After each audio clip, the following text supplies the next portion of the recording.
Hi, this is Clint, and welcome to my African Safari video series.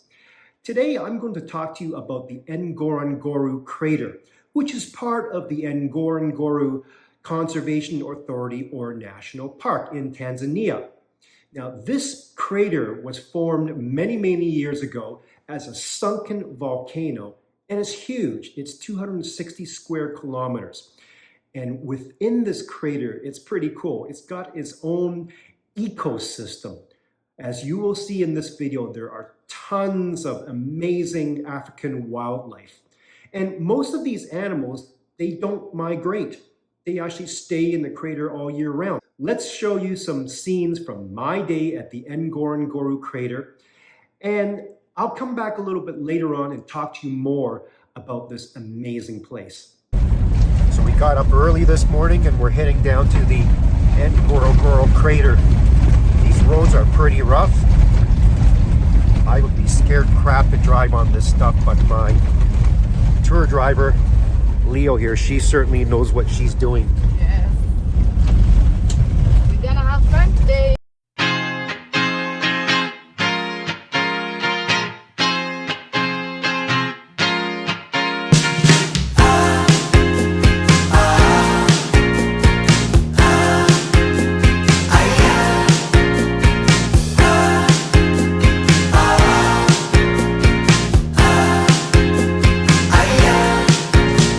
The TV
Wasn't that awesome?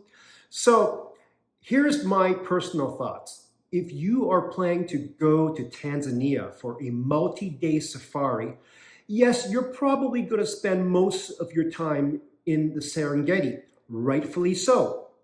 But what I would suggest is that you try your very best to include the Ngorongoro Crater as part of your itinerary. If you're going to start your safari from, let's say, Arusha and work your way up north to the Serengeti, well, you have to pass by the Ngorongoro National Park anyways. So you might as well start your safari adventure at the crater, get your first day there. That's what I did. Now, if you're going to do the opposite route and start at the north end of the Serengeti and work your way down towards Arusha, well, you can still catch the crater on your way down and probably make it one of your last stops before you finish your safari. But I really think that you should spend at least a day at Ngorongoro Crater. It's a really special place. Not only, as you saw, there's amazing wildlife, but everywhere you look, the scenery is just awesome. You can see the crater rim in the background. Oh, and one more huge benefit of visiting the Ngorongoro Crater. If you want to go to Africa, in Tanzania, and catch the big five animals, the rhino is probably going to be the most difficult to spot. And spending time at the Ngorongoro Crater will give you a chance to see the rhino in the wild. But even having said that, it's still not going to be easy because according to my safari guide, Leo, there are only about 25 to 30 rhinos in the crater. And they all live by themselves, solitary, so that makes it even hard to spot. During my day at the crater, I was so lucky to actually spot one. In fact, I may have spotted one with her baby. Now, it was at a distance. It was through binoculars, so it was way too far for me to get any videos or pictures, but at least I got one. So that's another benefit of going to Ngorongoro Crater. So again, it's a very special place. My personal opinion, it's a must include in any multi-day safari in Tanzania. Thanks for watching, and I hope that you catch more of my African safari videos coming very soon.